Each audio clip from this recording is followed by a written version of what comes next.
I'm Major General retired Don Shepperd. I was head of the Air National Guard. That's where I retired.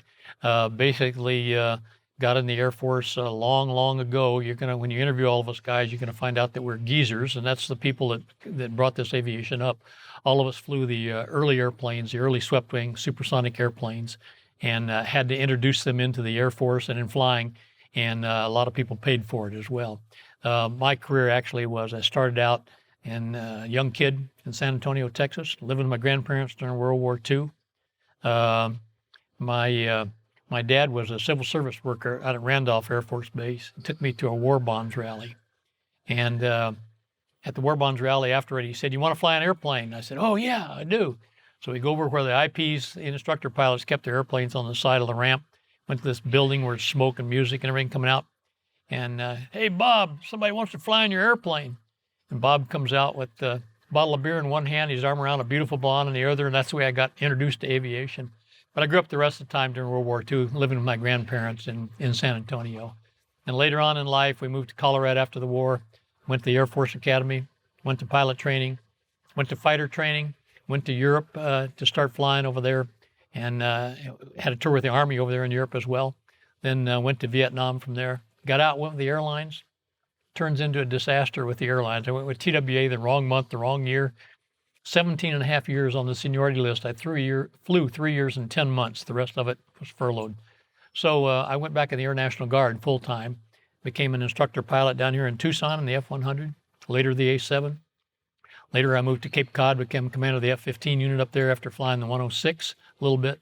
Then I became deputy in the Air Guard and head of the Air Guard in the Pentagon, retired from there. After I retired, 9/11 happened, and I was living the dream life. A retired general officer with a working spouse. My wife worked out at Raytheon, out on the Beltway, and on 9/11, I was coming down the stairs with a cup of coffee, and the phone rang. My wife, she said, "Do you have the TV on?" "Nope. Airplane hit the World Trade Center." So I'll be darned. I turned it on, saw what everybody saw, thought probably what most people thought. So it's got to be a light airplane. This is weird weather. Then I saw the helicopter come around and saw the size of the hole. I said, "Whoa, that is no light airplane." Still didn't hit me what it was. And I saw the second airplane hit. I knew the second airplane was terrorism. I picked up the phone to call my old office in Pentagon to say, "Hey, you think they might be coming here?" They were already in motion, couldn't get through. So later in the day, the phone rings and it's CNN. They said, "Would you like to come over and explain to the American people something about what's going on?" I said, "No, I've avoided you liberal bastards all my life. I have no intention of getting involved with you now." Later on, 3 days later, they called me back, and I decided to go with them. I was with them 6 years covering the wars in Iraq and Afghanistan. Had a good career there. After that, moved back to Tucson, where we'd always planned to retire. Life is good with my grandkids here. That's good. What an incredible. So your entry year at the Air Force Academy was which year? Went in 1958 as a 17-year-old right out of high school. I was in the 4th class at the Air Force Academy. We actually did our summer at Lowry Air Force Base. That's where our summer training was. And then we actually marched in and opened up the new facility at the Air Force Academy, the first class to go through all 4 years there. Now, the legend is that we marched from Denver down there. That really wasn't the case, but we let the legend live out there as well. Yeah. So we went through all 4 years at the Air Force Academy. Very good. You went through the Air Force Academy. You graduated. What kind of things were being presented to you? I know at the Academy they're always like, "Hey, look at this. Hey, here are the opportunities that are out there." What was presented to you? Well, it is now that way, but it wasn't the way back then. Everybody was had to be pilot qualified to get in back that time. The only people that weren't pilot qualified were the ones that had an illness or medical problem while they were there. So everybody graduated and went to pilot or navigator training. And the new T-38 was being introduced to the Air Force at that time. And Williams Air Force Base had one. And the other base was, I'm trying to remember now, in Texas. But anyway, we were the second base to get it. And we were the second class to go through T-38s at Williams Air Force Base. And the whole idea was that guys that go through T-38s, we're going to get them all prepared for the fighters and what have you. It'd be a better training for the fighters. That's why I wanted to go down there and why most of the guys in our class wanted to go. So when the assignments came out, we were circumcised. 95% of the assignments were to bombers and tankers, B-52s, B-47s, KC-97s. It was incredible. I was lucky enough to finish high enough to get a fighter and went over to Luke Air Force Base to start flying the F-100 over there. Okay. So aviation at this point, jet aviation is extremely new. Reliability is not there yet. The technology is, newest of the new. Yeah. What kinds of things were going on? What kind of conversations were going on between you and your classmates as you're looking at this, the Hun, the aircraft, as you're coming up to it and starting to look at this thing? What kind of thoughts were you guys having together? Yeah, well, first of all, we're all testosterone junkies, so we all wanted to fly fighters and had no idea what we were talking about. We just wanted to be fighter pilots. We got through pilot training. It was one of the best times of my life, getting to fly. I had not flown before. I wanted to fly, but we didn't have the money for me to fly. I lived too far from an airport. So my first flight, essentially as a pilot, was in the T-37, then in the T-38. So when we get to Luke, the first thing they show us when you show up for F-100 training is the famous saber dance movie where the airplane tumbles out of control and blows up and the guy gets killed and what have you. And then the question is, does anybody want to quit? Well, of course, nobody wanted to quit. Just made us excited. But now, the jet aviation at that time, remember, we had come out of the Korean War, where we had the Korean War, we had F-80s, we had F-84s, then we had F-86s. The F-100 was the first of the swept-wing supersonic aircraft in level flight. And so it was fairly new. Now, I didn't fly the A model. The A model was the first one that came out, and the A model was really a dicey airplane. It had a tail that was too small, and basically you turned too tight and bad things happened, you went out of control. So I started out in the C model, which was the next one after the A. It didn't have any flaps on it, so it was a high landing speed. It was 180 knots plus fuel was our landing speed.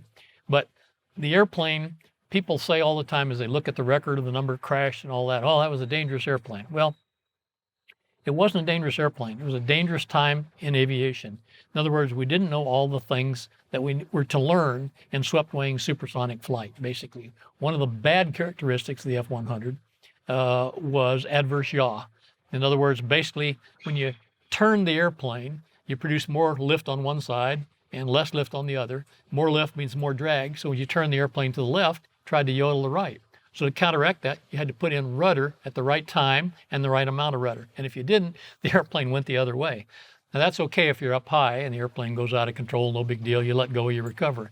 But if you're coming around on base turn and you do something like that, it's all over. So we had to learn these type of things, and we learned them in blood, sweat, and tears. A lot of airplanes crashed out there, but it was a good airplane. It wasn't a dangerous airplane. It was a dangerous time of life and flight. We had to live through it and learn. And then the other thing that's very interesting is the airplane basically was designed as an air-to-air fighter. Well, it wasn't any good as an air-to-air fighter. It was the first of the Century series. It didn't have radar and weapons and stuff like that. So we really became a low-level nuclear aircraft, in which I was 24 years old with a nuclear bomb tucked under my wing over in Germany, would have blown the world up to save it. We basically trained for low-level nuclear warfare, and then we found ourselves in a conventional war in Vietnam. And although we knew how to drop bombs, fire rockets, drop napalm, all of that, we hadn't done much of it. So we really had to start over and learn how to fight a conventional war again, because it had been a long time since World War II. And we learned that in Vietnam. Same thing. We learned it with blood, sweat, and tears, and lost a lot of airplanes over there. I want to segue, kind of move sideways actually at this Sure. point. So are you a lieutenant at this time or a young captain when you were in Germany before? I just got promoted to captain when we were in Germany. So you're a young captain, incredible new fighter jet technology. Yeah.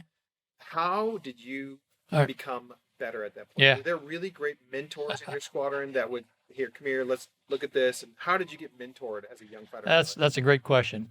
Okay, first of all, my first assignment overseas was to Ramstein Air Force Base, the 417th TAC Fighter Squadron. I landed in Germany and it said, whoops, first change in the Air Force. You're not going to the 417th at Ramstein. You're going to Hahn Air Base in Germany. Where the hell is Hahn? Well, it's in the middle of nowhere in Germany and the worst weather on the continent, period. You were either on top and no alternates, or you were in the stuff and there were alternates at the other bases there. So the first thing you did is you go into the squadron, you end up assigned to a flight commander. Your flight commander is your dad. He's your dad, he's your commander, he's your God. And a lot of these guys were long times in jets just out of World War II, Korean pilots, World War II pilots, and they knew how to fly airplanes, but they were new in the supersonic area just like we were. But I remember the first conversation. I came in and sat down with my flight commander. He says, "Son, look at me." He says, "I know you're a rock hard pilot. You know, you're really something because you got a fighter assignment out of pilot training and you now know everything." He says, "Let me tell you." He says, "You're at Hahn Air Base, Germany, the worst weather on the continent." He says, "You either become a good instrument pilot rapidly or you'll be dead very quickly." And boy, I learned what he meant. We were operating off NATO standard runways, 7,800 feet. They were always wet. In the winter, they were always slick.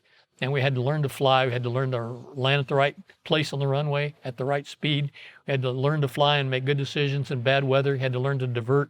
And then we flew low level under the weather all the time on low level routes practicing. So a lot of danger in there that you had to learn. And these old guys that had done it were our mentors, and they held us to account for sure.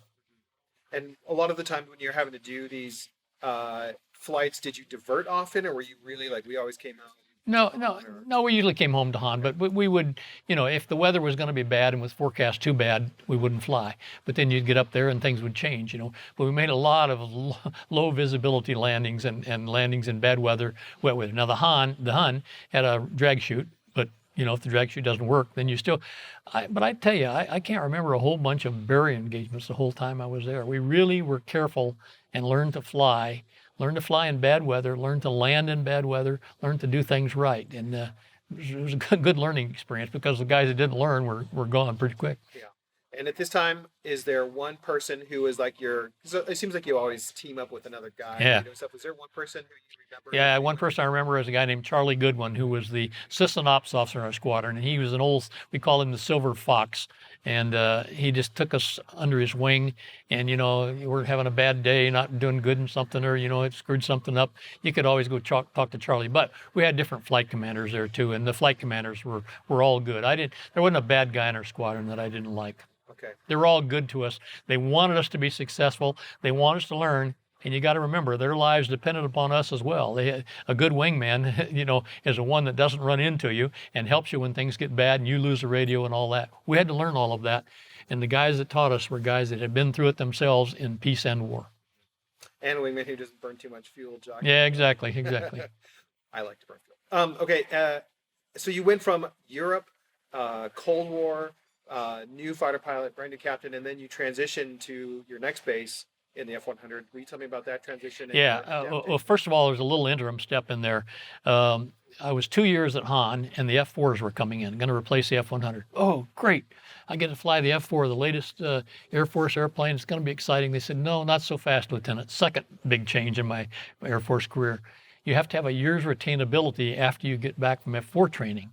I don't have it. I said, okay, well, I want to go to Vietnam then. I'll volunteer for 105. He said, no, you have to complete your tour, even though you don't have a year left. After F4 training, you have to complete your tour in Europe.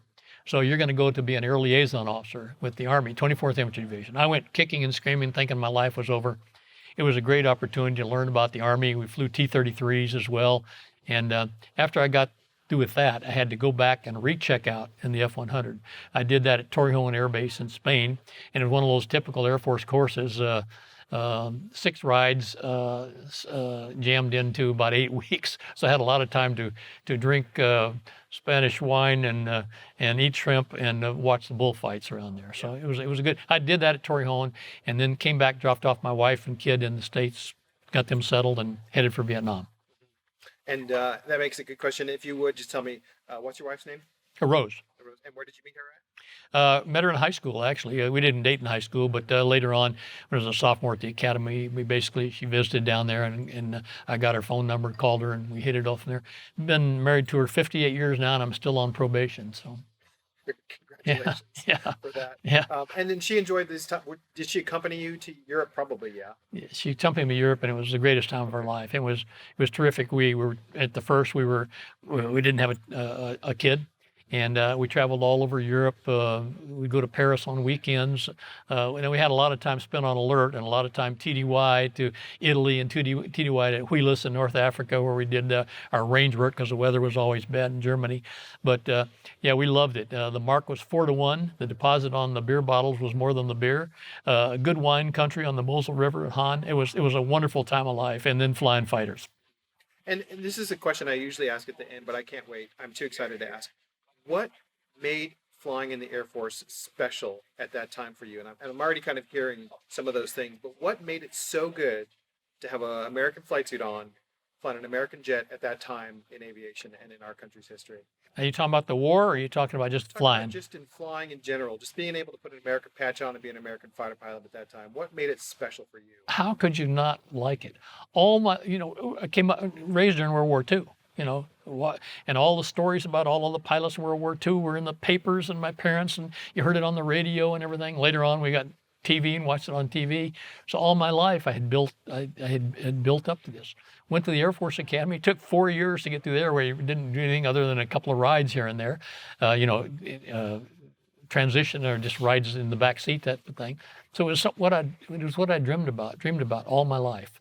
And so I didn't sit around and think about, boy, I'm putting on this patch. It was just all wonderful, and I was getting paid for it. Somebody was paying for the gas for me to fly jet airplanes and learn to fly them. My parents, my dad had always wanted to be a pilot. He was a crew chief in the open cockpit days at Randolph Air Force Base. And he said on weekends, they would put a crew chief in the back seat with his tools. They'd fly down to Mexico and land and have the pilots sit by the airplanes and keep the cows from eating the fabric off the airplanes while the pilots went in to drink at the bars. So it was a life that I dreamed about all my life, except later on, I wanted to go to medical school. We didn't have the money. So I went into the Air Force, get a free education at the Air Force Academy, and then I got a chance to get into aviation. I mean, it was just the greatest time of my life. It's what I dreamed about for a long, long time, since the ride since seeing the blonde woman with the guy in his beer in his hand. So it was absolutely wonderful, and I enjoyed. I never had a day where I said, God, I sure wish I wasn't flying today. It's a great life, a great and meaningful life. Yeah, and so that great and meaningful life went from the culture, the John Waynes and all these people on the silver screen and also the stuff you really saw, and then your European experience, and now you're having to transition. You're getting transitioned to a hot war. Yeah. Will you tell me about what kinds of things, most importantly, did you have to transition in your brain, like that's real or that's serious or I need to do this in my aircraft to stay alive? Yeah, well, later on I did that. But first of all, I got to drop my wife and kid off and leave. And so, again, this is everything I had dreamed about and trained for at the Air Force Academy, now in pilot training, now a fighter assignment in Europe. Now I'm going to a real war. It was everything I had dreamed about. I mean, a real war for men with hair on their chest, a jungle war with, swept wing fighters and missiles and MiGs, and our bases were attacked at night with missiles and mortars and stuff, rockets and mortars and stuff like that. I mean, what's not to like about this? I remember going down the ramp to leave from Stapleton Air Force Base, Stapleton Air Base in Denver, and I look back and my wife is crying. And I'm sitting there thinking, this is everything I've dreamed of. How can she be crying? Now I understand. I understand totally. Yeah. So I got to Vietnam. We went to snake school on the way in the Philippines, where they teach us not to be afraid in the jungle by showing you things to be afraid about in the jungle. And then I get to Benoit, and of course I have no idea, never been shot at, have no idea what war is really like. As usual, I'm an experienced fighter pilot now. I'm one of the old heads over there, if you will. I am a junior captain, but I had an actual tour in fighter. Some of the people, it was nobody goes back till everybody serves once. So a lot of the guys that come out of SAC and stuff like that, kids right from pilot training showed up. So I was an old head. So I got about 2 rides and was then an instructor pilot, if you will. But what I quickly learned was, in starting out in Benoit, close air support mission style, you didn't see much gunfire at all. And I had never, by the way, I had never done night gunnery. I had to learn how to do night gunnery, and I got checked out in night gunnery on one ride. One of my classmates, who's a retired Major General now, checked me out from the back seat. And I think I hit South Vietnam, I'm not sure. But I'd never done that before. It was strange because you had to learn to operate under flares dropped by a Goonie bird, and then drop your ordnance accurately, because usually when you're operating at night, it was because bases were under attack. And so it was really important where you dropped, and never done it before. So this was a whole new experience. But anyway, you could see some gunfire at night, but it was small arms, automatic weapons, nothing huge. So although you're fearful and you're saying, oh, what's this going to be like? You quickly say, okay, I got it now. I got it, and what to do. But the most important thing was, in South Vietnam, it was really, really important where you dropped your weapons. All your missions were, almost all of them were under forward air control. And he would say, hit my mark or hit 50 meters north of my mark. And you wanted to make sure that's where you hit and didn't get friendly. So it was a lot of dicey flying, numerous missions at night, which are hard and always dangerous. But we did really good. Now that was half the tour. The other half, I went up to be a Misty forward air controller in North Vietnam, 2-seat F-100s. Our job up there was to fly in Route Pack 1, which is the last route pack above the DMZ. And basically it was to stop all of the stuff coming down there, which was the last funnel, so that it didn't get used against our soldiers. And also because we couldn't stop it up where we should have stopped it, up north in Hanoi and Haiphong and places like that. So it was really dicey flying. Our job was to find targets. Our armament was basically our guns. We had our two guns in the F-100F with a couple hundred rounds. We had two canisters of rockets, one on each wing, 7 rockets each. They're smoke marking rockets. So our job was to fly and find the targets, call for fighters, and then roll in and mark the targets.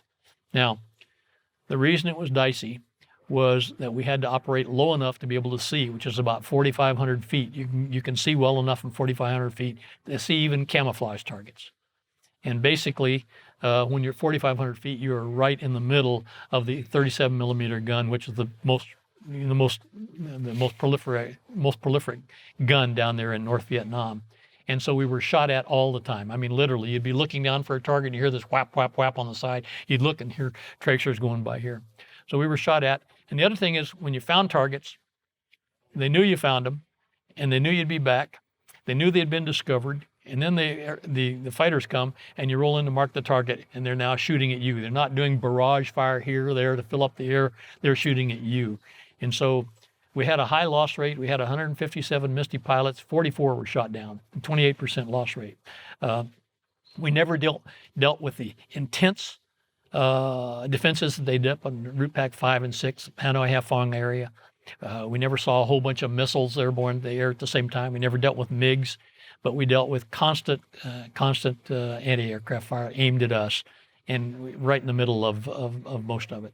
So it was an interesting experience. You had to, went up there the first time, and I'm thinking, I'd heard all the Misty stories of the high loss rates, and so I'm nervous like everybody else. You're not afraid. You're nervous about what you don't understand, what you don't know. Then you get used to it. So the first day we go up there, and the guy said, "Okay, we're going to go to AAA University. I'm going to show you what all of tracers look like." So we go by the kid on the car. It's this kid that's a bad shot up on the car. Don't ever attack this kid. Don't ever kill him because he's a bad shot. They'll get a good gunner in there.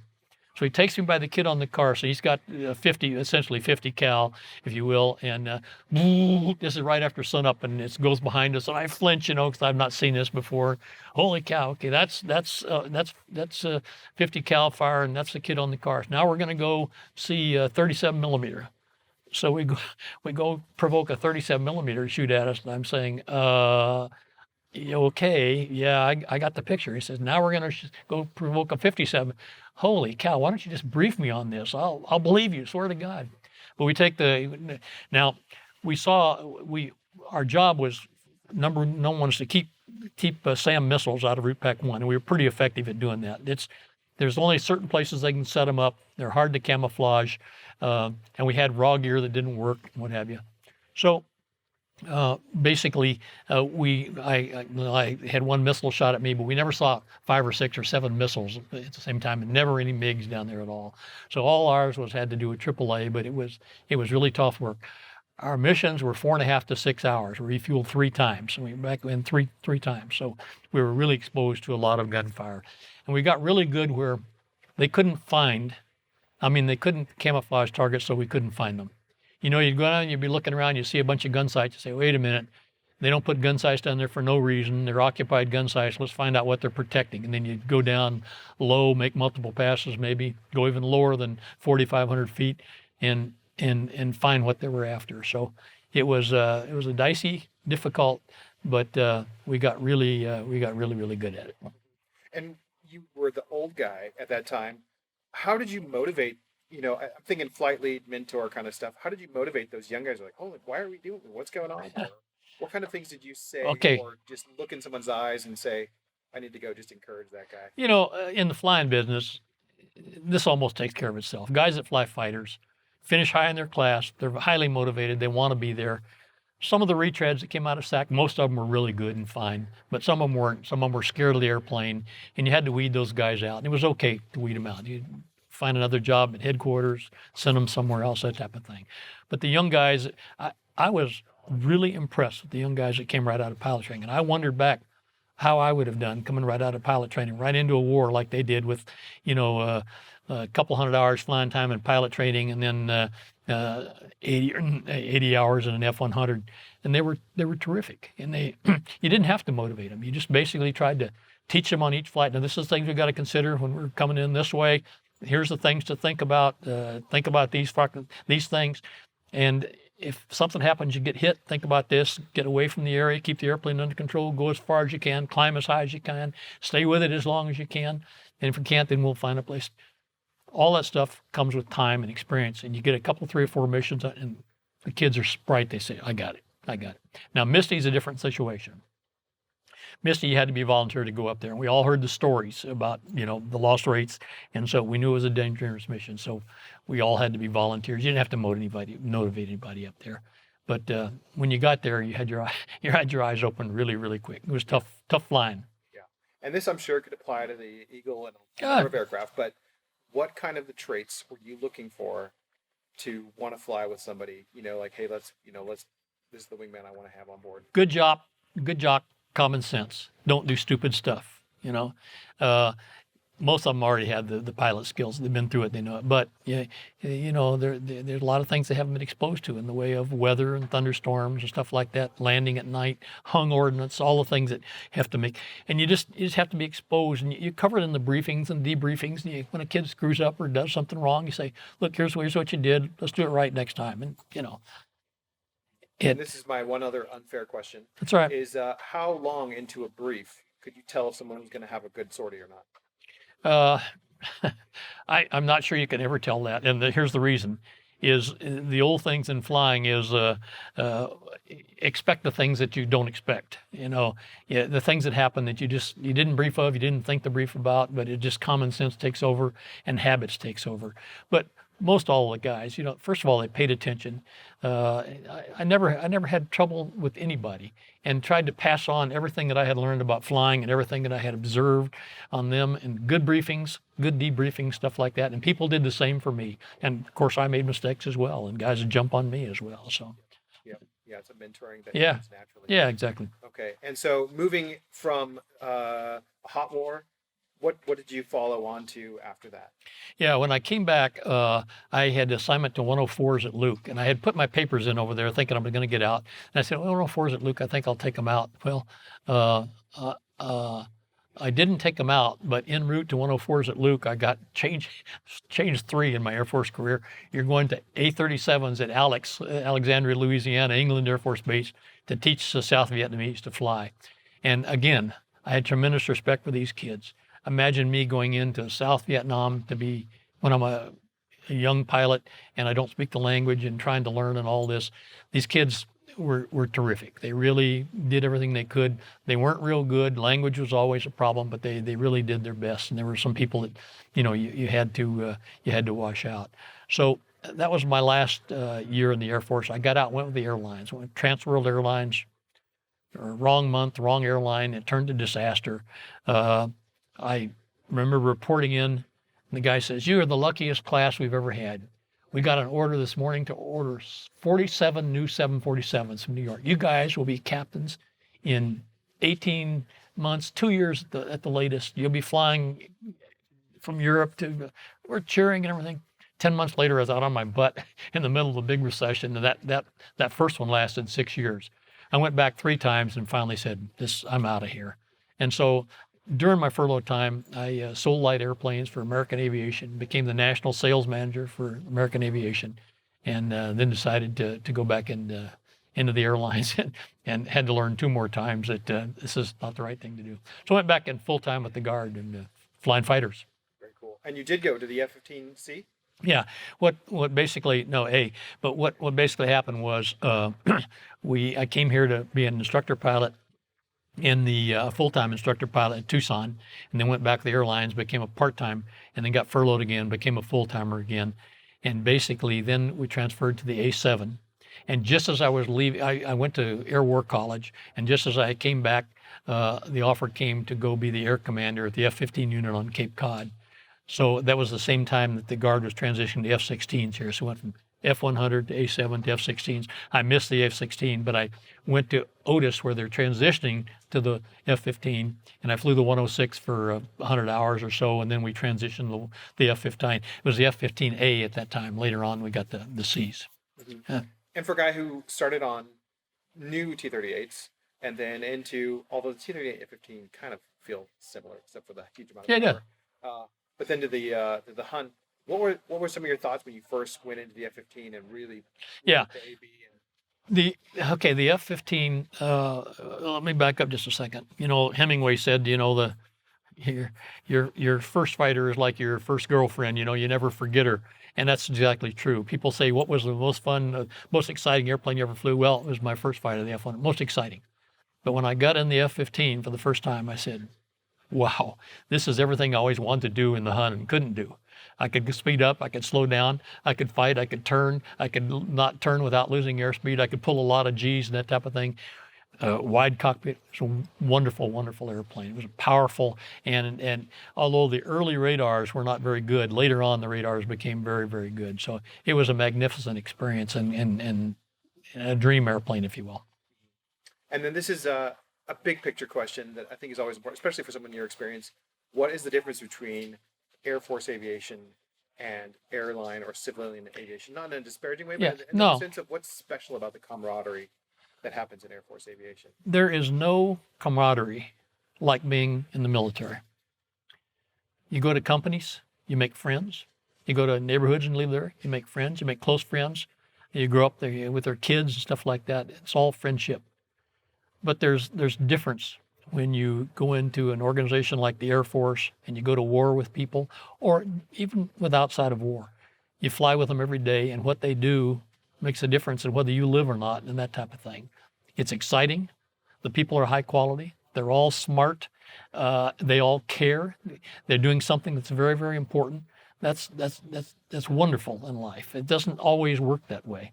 And there's nothing, my son, for instance, the captain with Southwest Airlines right now. He was an Air Force pilot as well, AC-130 gunships. But basically, again, you simply don't get and you move from base to base and you see new faces again that you were stationed with before. You go overseas, you travel everywhere together, and you do really exciting things. And unfortunately, in the last few years, you go to war a lot, and we used to go to war every now and then. We go to war a lot now, it seems like. We've been there a long time, almost 30 years, one way or another. So I just can't recommend a military career more strongly to anybody. It gives you values, it gives you good people, it gives you great training, it gives you good equipment. And that's hard to do, and they pay you for it while you're doing it. Yeah, there's nothing better than flying for the Air Force, I'll say, but for any military. Really something special. Well, then with that, I'll segue, because I know, let me just double check our camera. Sure. Sure. We're good. I want to say something else about Vietnam too. Okay, yeah. And we're good on time? Yeah. Couple minutes? Yep, good. And we'll get our picture too. Yeah, sure. Okay. Vietnam, when I flew the Misty mission up there,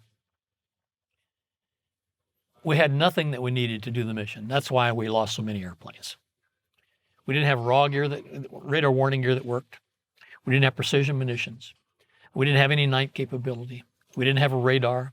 All of the things, our radios, they all, whenever you fired the guns, the radios went out. So you're trying to, in a rescue, trying to keep track of guys, trying to find guys and keep the bad guys away. You're trying to fire the guns, you fire the guns. Now you can't talk the guy on the ground. You can't talk the rescue forces. We had nothing that we needed to fight the war that we're in. That's the reason we lost the war. We came back from that war, those of us that stayed associated with, and then all later became higher ranking people. We said, never again are we going to fight a war where we don't have the things that we need to fight the war or the training that we're in. We came into a war untrained with equipment that was not suitable for the war we're in. All of the things that the kids have today, standoff munitions, precision munitions, night capability, the ability to find targets in any kind of weather, day and night, communications that work, radar warning gear that works, electronic countermeasures, everything that we needed and didn't have, they've got.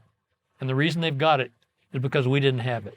We came back and we fought for it for years. And the high-ranking officers were the guys that carried the ball with Congress and stuff like that, kept it funding during up and down cycles of budgets and what have you. And it gave us everything we've got. So today, we don't lose many airplanes. You seldom hear of an airplane being lost. In Vietnam, it was, let's read the paper and see how many were lost yesterday. It was amazing, amazing time. Yeah, But the old guys that trained us paved the way. We carried on the mission after the one we fought in is the one we lost because we didn't have what we needed, and there's other reasons as well. But the point is, what we've got today is what we needed: stealth, standoff, all that. And this is not to be a social commentary on by any means, but 2 days ago, Elon Musk, SpaceX at AFA with you probably heard him. Said that fighter pilots are. Go ahead. Fighter aircraft are on the way out. Yeah. Okay. And it's okay to say that, and in some measures that's true. There's no question. I think man will be in the low decision making for a long time, for all sorts of reasons. But basically, I can tell you that there are a lot of things that unmanned aircraft, drones, and that type of thing can do much better than we can do. For instance, persistence. For instance, high density defenses and that type of thing. I can tell you there's many misty missions that I was on that I would have preferred a drone be doing it rather than me, for goodness sakes.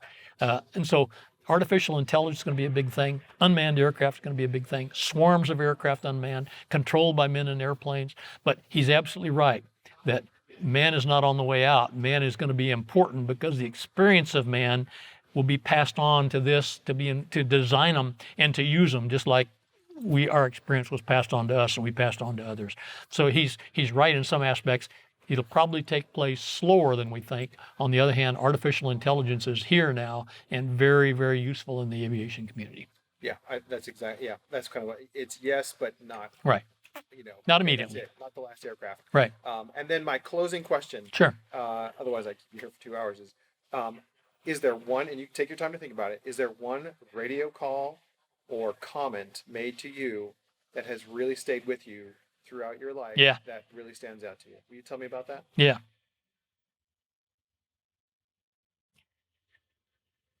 Yeah. And it's the one where we were trying to rescue a guy in the Ashau Valley. And I can't remember how many. I think we lost 3 or 4 helicopters trying to get him out. Other helicopter was picking up the other cedar as I came around on downwind trying to rescue this guy. I got to see him just getting hit many times. A helicopter. Those guys have got colonies the size of Texas. They're unbelievable. Hands down, no contest. Jolly Greens, the bravest of the brave everywhere. But the guy on the ground says, "They got me. Put it all over me. See you after the war. I'm breaking my radio." That stays with me. And he didn't come back. They killed him. So I'll never forget that one. But it wasn't the only one that went like that. Because we didn't have the equipment we needed, we attempted lots of misty missions, turned into rescue missions. And our job was to assure that the guy had got out of the airplane, establish contact with him, keep the bad guys away till the Jollies and Spads got there, and Sandys got there. And we did that time after time, and then a lot of them didn't turn out well. So a lot of tough stuff. Okay. Yeah. I can imagine hearing that and continuing to fly. Yeah. I have one other thing I have to add. So let's say we're walking up right now to your beloved aircraft. Yeah. And suddenly your image appears in front of the aircraft to welcome that 12-year-old to the aircraft. How would you introduce your beloved aircraft to this young person? Yeah. Kid, let me tell you something. You will never do anything in your life as exciting as I did climbing into this airplane, starting it up for the first time, and taxiing out and thinking, I'm finally a fighter pilot. It was later that I learned I had a lot more to learn than just starting it up and taxiing. It was an exciting life, and kid, if you want to do this, we'll find a way to help you because you're going to have an exciting life all over the world with good friends doing things that other people only dream of. I can't imagine a better one. Well, thank you. Sure.